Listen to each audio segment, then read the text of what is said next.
Hola amigos de Demonios, después de algunos días volvemos a grabar algunas tertulias y hoy nos trasladamos virtualmente a España, nuevamente visitamos España, nos vamos a Madrid, a las afueras de Madrid, creo que hacia el este, por ahí nos va a comentar bien, y estamos con el amigo David Castillo. Para aquellos que seguimos los misterios, él tiene un importante podcast en iVoox, Misterio 51, que también seguramente en algún momento de la charla vamos a hablar sobre eso. David, como siempre digo, muchas, pero muchísimas gracias por tu tiempo, por tu muy buena predisposición. Y como primera pregunta, como disparador que siempre hacemos acá en el canal, como para comenzar a charlar, es: ¿quién es David Castillo? Qué pregunta más difícil. Bueno, buenas noches a todos, o buenas tardes, o cuando veáis el programa. Saludaros a todos de verdad desde aquí, desde Madrid. ¿Quién es David Castillo? Pues eso me pregunto yo desde hace 3 o 4 años. Yo creo que fue llegar a esto de los 40 años, como quien dice, y entrar en esa etapa distinta en la que uno evoluciona o debería. Y pues no lo sé, si te digo la verdad, porque cada día aprendo más cosas, sobre todo de cómo quiero ser yo y qué quiero hacer, ¿no? Y el misterio forma muy directamente parte de eso, porque, bueno, ya lo veremos luego. Bueno, por circunstancias, todo en los últimos 3-4 años ha ido cambiando hacia esto, menos la economía, que está en muchas partes del mundo mal. El resto de cosas han ido evolucionando a lo que estoy haciendo ahora. Solo hace falta que la economía acompañe, ¿no? Para poder desarrollarlo con más tiempo y más tranquilidad. Pero bueno, ahí vamos. Así que soy un buscador y un eterno aprendiz, podríamos decirlo así. Tu nombre, como decía, está estrechamente relacionado al mundo del misterio. Entonces la pregunta casi obligada es: ¿cuál fue el disparador o cuál fue aquello que te abrió las puertas al misterio? ¿Qué fue aquello que te metió en el mundo de los misterios? Bueno, habría que retrotraerse un poquito a cuando uno es joven, ¿no? Que sí que es cierto que en la época, sobre todo en España, ¿no?, en la que yo nací en el 74, pues ya se empezaba uno a poder jugar con ciertos juguetes más modernos. La cosa ya había cambiado aquí en España y llegaba más información, y sobre todo la oleada ovni de los finales de los 70, todo ese tipo de cosas llamaba la atención. Lo que pasa que, bueno, yo he de reconocer que en la etapa laboral de los 20 a los 40 años más o menos, pues uno se centra en el trabajo y va dejando, ¿no?, estas cosas que a uno le gustan de lado. Y todo sucede pues como tenía que suceder, ¿no? Yo ya seguía de hace años a Iker, ¿no?, en Milenio 3 y, bueno, en las revistas y demás.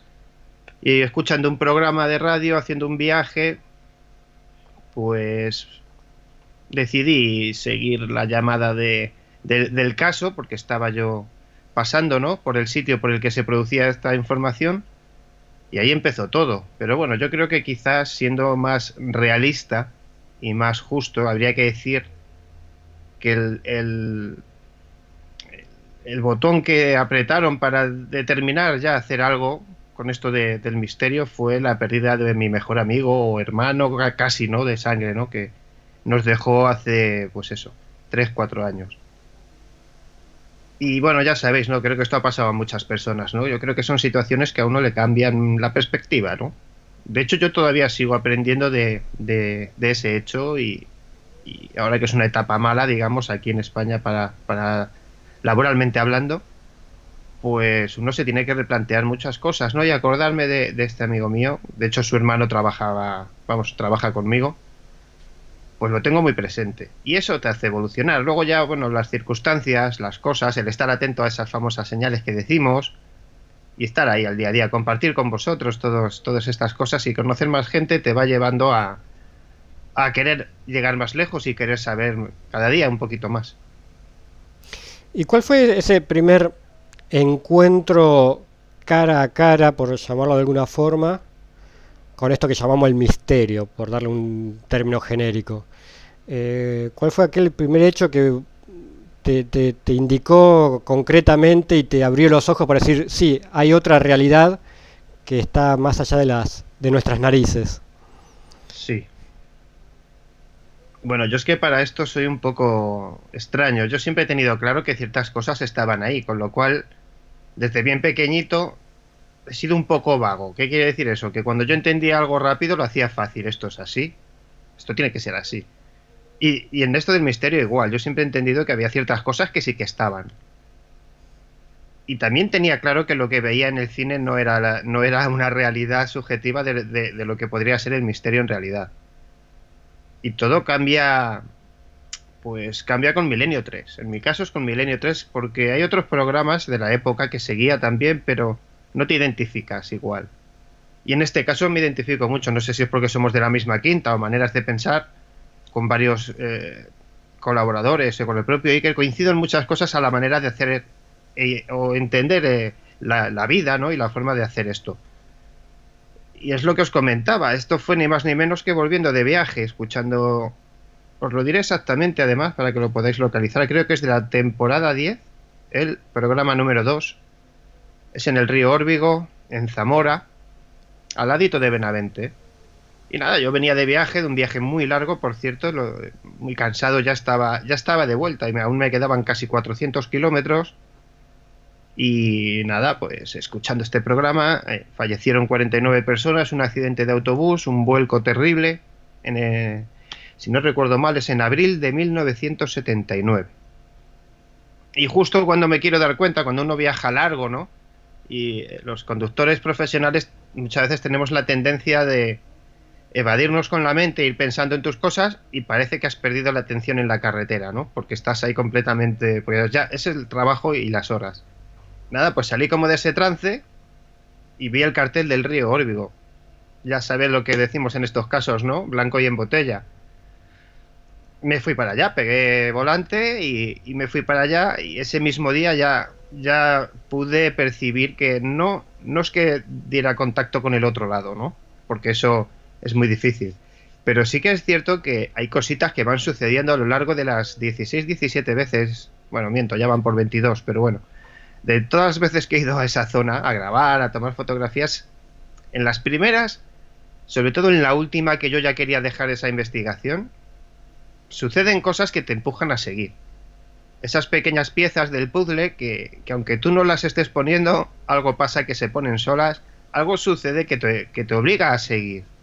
Y cuando tú percibes todo eso, te das cuenta de que hay otra realidad. Es que es así. Es una realidad además muy real, que está ahí y está en segundo plano, pero no la vemos porque estamos en el trabajo, los problemas de casa, los hijos, la familia, las enfermedades, el coche, la hipoteca, y no nos permite ser conscientes de la realidad que tenemos fuera.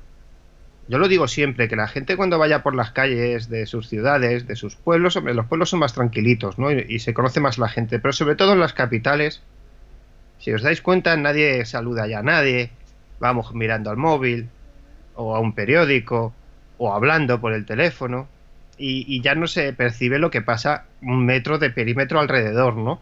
Y es en este caso en lo que yo recomiendo que la gente se pare un momento, en su camino diario, al trabajo, lo que sea, y mire a su alrededor, simplemente que mire a las personas, intente... Yo muchas veces me fijo en una persona y digo, ¿en qué estará pensando, no? Ese tipo de sensaciones nos va a ir conduciendo hacia percibir esas pequeñas señales que están ahí. No es lo mismo girar a la izquierda que a la derecha. Si yo ese día no me decido por ir al río Órbigo, verlo in situ, no hubieran pasado una serie de cosas que ahora hablaremos más tranquilamente, pero pasaron cosas. No voy a decir que sean místicas, ni que sean mágicas, ni del otro lado. Son más de la casuística, de esas... Bueno, tú eso lo sabes bien, Carlos, que cuando vas a una investigación solo hay cosas que se van a encontrar o las vas a percibir si vas. Si no vas, desde luego que no. Y son esos pequeños pasos cuando tú ya lo vas a dejar o ya no encuentras más, de repente esa tecla se aprieta y pasa algo que te lleva al siguiente paso y al siguiente y al siguiente. Y poco más. Si queréis entramos en el caso, lo destapamos un poco o vamos viéndolo. No sé si bueno, hay una cosa muy importante, Carlos, que fue la primera psicofonía. ahí fíjate tú que yo he sido muy... A lo largo de mi vida he trabajado mucho con el sonido, he trabajado en muchas salas, he puesto música para muchos tipos de ambientes, gente joven, gente mayor. He preparado algunas zonas grandes de su sonido. Controlo algo de sonido, ¿no? Y pensé que el tema de las psicofonías a mí me iba a gustar mucho. De hecho, yo tengo mi propio equipo, mi propia grabadora y demás, ¿no? Pero cuando tienes tu primera psicofonía real, que sabes que es tuya, es como si ya está, ¿no? Ahora que es lo siguiente, porque cuando trabajas un rato en el archivo, subes, bajas, tienes claro que es una voz, tienes claro todo. Yo, por ejemplo, con las psicofonías no voy más allá. No voy más allá y sí que sé que hay muchos investigadores del misterio que hacen en todas sus, digamos, especializaciones en base a las psicofonías. Yo no he conseguido, por ejemplo, que las psicofonías me enganchen tanto, porque creo que son relativamente sencillas de conseguir. Digo relativamente sencillas porque hay que, hay que estar, hay que ir, hay que saber como un poco cómo hacer las cosas bien para poder descartar sonidos residuales y demás. Pero no me han terminado de enganchar. Me ha enganchado mucho más la historia, por ejemplo, basarnos en la historia, o misterios de la historia. Las conspiraciones me gustan mucho. El desarrollar casos antiguos, no muy famosos, porque los muy famosos están tan tocados que yo creo que es a veces innecesario, ¿no? Se puede hacer algún comentario, no sé, Belmez o cualquier cosa, ¿no? Podemos hablar siempre de casos importantes, pero no entrar a machacarlos porque están muy vistos. Pero hay casos por ahí magníficos. El trabajo de campo me gusta muchísimo. Y lo que más me gusta de todo es lo que mejor yo creo que ya a la edad que tengo y el poco tiempo que me da para poderme a estudiar temas y estudiar al fin y al cabo, pues creo que es la dirección de contenidos lo que a mí más me llena. Donde más disfruto es cuando estoy montando todo el trabajo hecho.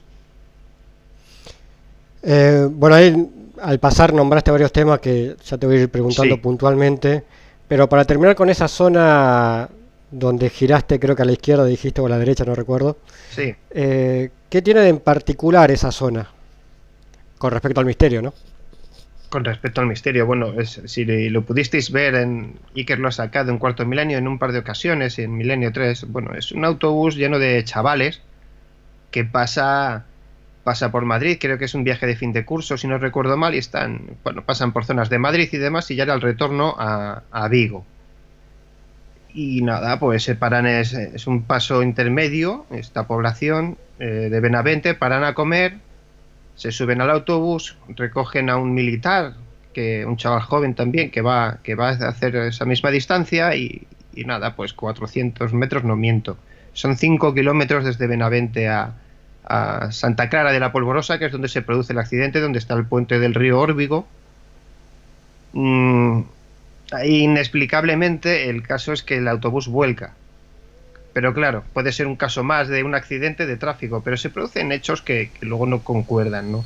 Cuando repasas, bueno, es una época de España en la que la policía no tenía medios y ahí apareció el ejército, apareció todo el mundo, ¿no? Yo he podido hablar con vecinos de la zona pues que llevaron alimentos allí al tema, a los soldados, ¿no? Que estaban allí en la investigación, cómo sacaron el autobús. Y se producen hechos muy distintos. Yo he llegado a conseguir una información que es uno de los pequeños premios, por acortarlo un poco, que os quería contar. Después de ir muchas veces, una de estas veces, no sé si fue la cuarta, pues yo hago mis fotografías, hago todo lo típico, hago un par de kilómetros o 3 andando, ida y vuelta, chequeo la zona como hago siempre, que ya lo empecé a llamar ir a ver a los chavales, ¿no? Eran todos niños y menos 4 adultos. Y bueno, pues el caso es que vuelvo a Madrid y llegaba tarde a un partido de fútbol de mi hijo. Yo me presento en la ciudad deportiva del Real Madrid, que tocaba jugar ahí ese fin de semana. Era viernes, en concreto. Llego tarde y cuando llego ya había empezado el partido, los padres se dividen por grupos y yo me voy donde hay unos papás de mi equipo y llego, lo típico, llego tarde, vengo que he parado en Benavente a hacer unas cosas y tal. Y fijaos lo curioso que es lo que yo digo de estas señales, ¿no? Hay un señor que me dice, pues fíjate qué casualidad, yo tenía una ruta de camión en esa zona y hace muchos años hubo un accidente allí tremendo, justo por la carretera por la que tú has pasado hoy. Y ya, pues mira, se me están poniendo los pelos como escarpias de decirlo, porque tienes que estar en el momento, tienes que vivirlo. Y yo eso pues me pongo así, digo, ¿no será el de un autobús? Y me dice, sí, sí, sí. Me dice, además es que ese autobús me adelantó a mí y a mi compañero. Le perdimos la vista en una curva y a la que nos volvimos a enderezar, había volcado. Justo además les dieron pasada porque eran camiones muy grandes y no pudieron quedarse allí. Y es una información que yo no he podido encontrar ni en ningún programa de Milenio 3, ni de Iger, ni de otros sitios, nada. Esa información no existe en ningún sitio. Entonces, de una mera casualidad, de un llegar tarde a un sitio, pararte en otro, invertir más tiempo, pues yo llego a Madrid y me encuentro con un señor que es el abuelo de un amigo de mi hijo que resultó haber estado ahí en ese momento, ¿no? Son pequeñas informaciones, son pequeños premios que obtiene el investigador. Todo eso te pone para arriba, te pone las pilas. Hay cosas muy importantes como el primer día que yo me fui a pasear por la zona. Hombre, siempre estás un poco impresionado porque son muchos fallecidos. Hay un caso muy bonito que es el del profesor de gimnasia que creo que rescata a 2 y ya con el tercero no puede y se hunde y fallece. Hay cosas muy bonitas en ese accidente, pero muchas bonitas para poder comentarlas del esfuerzo de una persona como da la vida, a eso me refiero, evidentemente. Pero son sensaciones lo que yo pude percibir. Yo me quería ir de allí, hay una pequeña estatua con una cruz de recordatorio y me quería ir, bueno, pues muchas veces cuando han muerto chavalitos, jóvenes y demás, o niños, se suele dejar un coche, un muñeco, un regalo. Y yo no me quería ir de allí sin dejar algo, yo no llevaba nada, estaba trabajando. Y me agaché para mirar unas flores al césped, y había unas flores muy raras que yo no había visto. De hecho, me di la vuelta así a mirar a los alrededores porque yo no había visto ese tipo de... Algo parecido a un trébol, pero no llegaba a ser un trébol. Y estaban cogidas a una raíz de un árbol. Bueno, pues me dio por pedirle permiso al árbol. Yo nunca había hecho nada de esto, ¿no? Estaba solo, de hecho, lo cuento y me da un poco de vergüenza a veces contarlo, pero hay que decirlo como es. En ese momento me quedé súper serio, levanté la cabeza y cuando le fui a decir al árbol, oye, con tu permiso te voy a coger unas florecitas. Y de repente tuve la sensación, son árboles, yo soy muy malo con la naturaleza, no sé qué tipo de árbol es, pero es un árbol muy grande, yo lo he intentado abrazar y no he llegado a conseguirlo, o sea que tiene una envergadura importante. Pero es que en ese momento que yo alzo la vista, el árbol no es que tuviera una anchura así, tuve la perspectiva visual, que no es que fuera real, de que el árbol era casi como una pared, no tendría fin a ambos lados, ¿no? Como si se hizo grande para mí en ese momento, es una perspectiva visual, que solo tengo yo en ese momento. Nada mágico ni nada misterioso, es una experiencia personal. Hice esa pequeña ofrenda y a raíz de ahí, pues bueno, pues pequeños premios, pequeños descubrimientos y que vas haciendo a lo largo de la investigación. No sé si me he perdido ya un poco con lo que me habías preguntado. No, pero está bien, me encanta cuando los amigos en la tertulia empiezan a desarrollar historia y se van de un lugar a otro, me parece fascinante. A mí me encanta ese tipo de relato, esa hilación de los relatos. En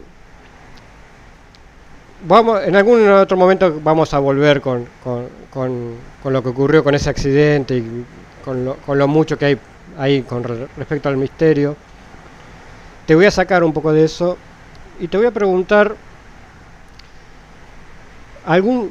no de esos misterios que, como vos bien decías, se machacan constantemente, que ya son los muy conocidos, que siempre se habla de lo mismo, sino algún otro misterio no muy conocido que a vos sea el primero que te venga a la mente por alguna razón. ¿Cuál misterio, insisto, me dirías?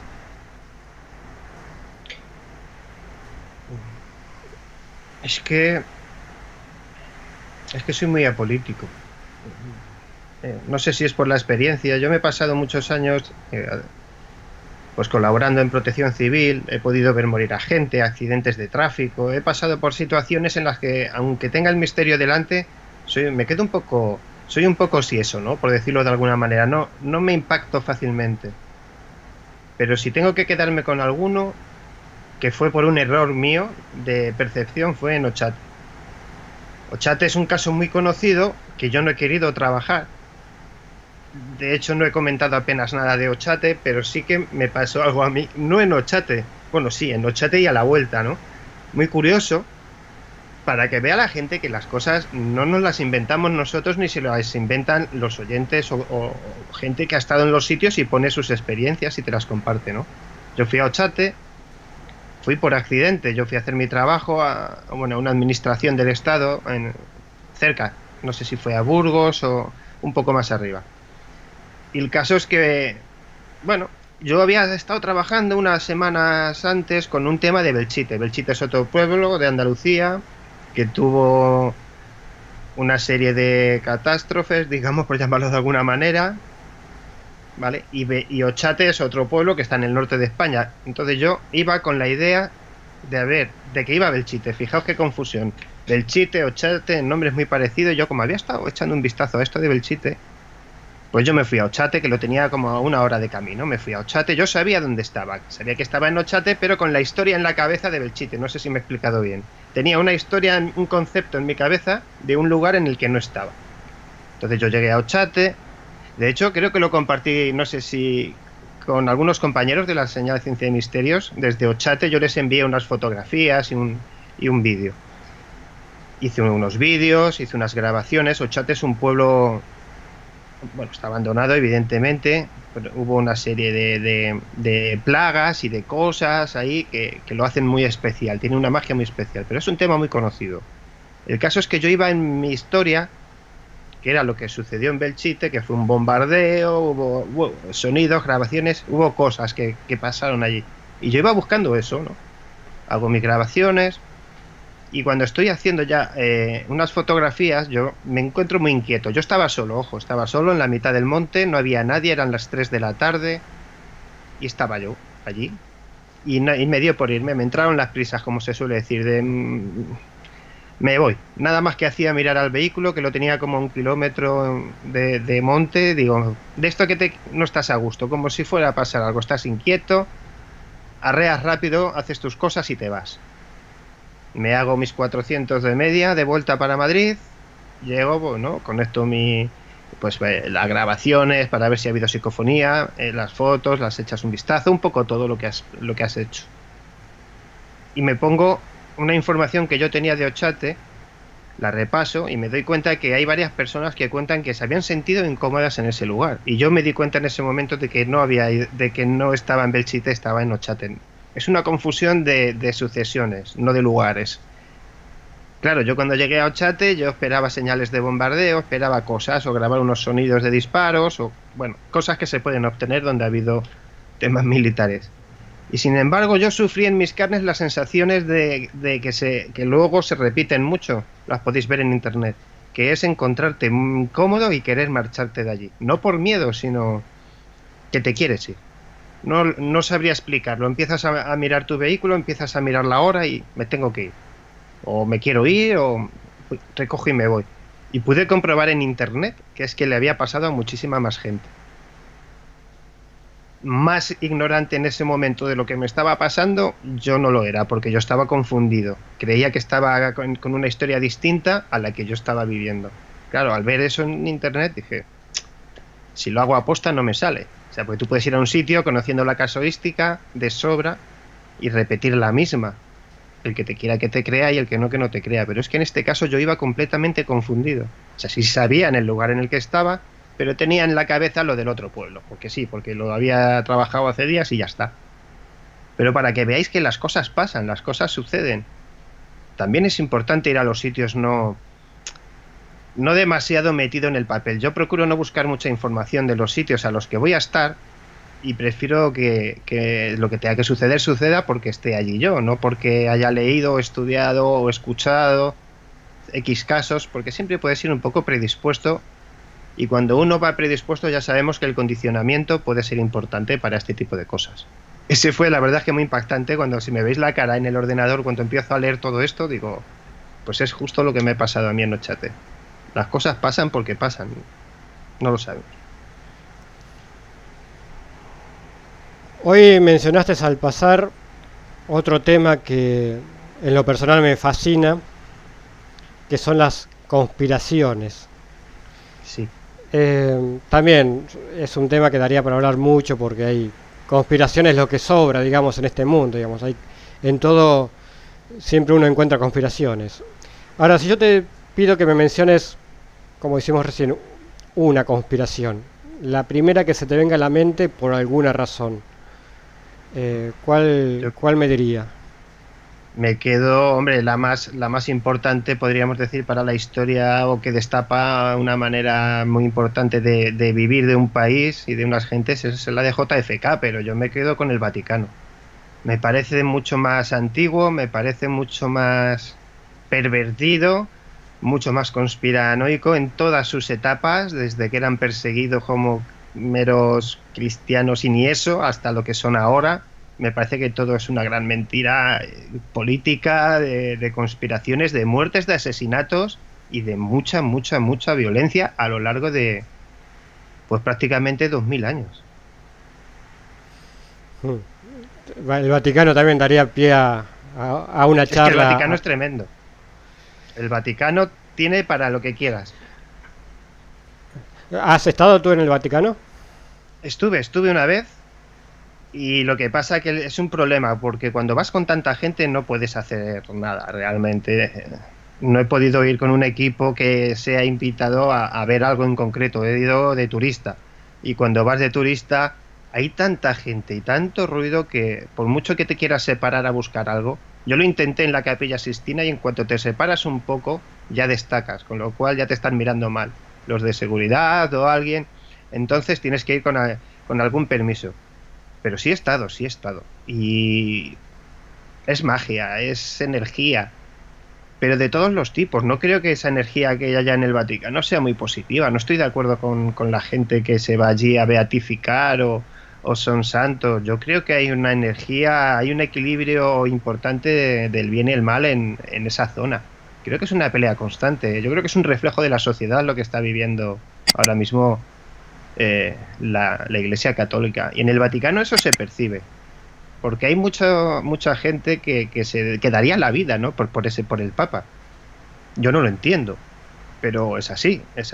Y eso lo ves, se plasma en las caras de las personas, ¿no? Y lo reconozco desde el punto más objetivo, porque yo en una etapa de mi vida he estado con la Iglesia mucho, he ido a campamentos, he hecho muchas salidas de cristianos, de cristiandad o de como se quiera llamar, de acercamiento. Y luego con los años me he dado cuenta de que no es así la realidad es muy distinta, ¿no? Y no hablo de los hombres, de los seres humanos que por una creencia u otra hacen el bien, que de esos hay muchos.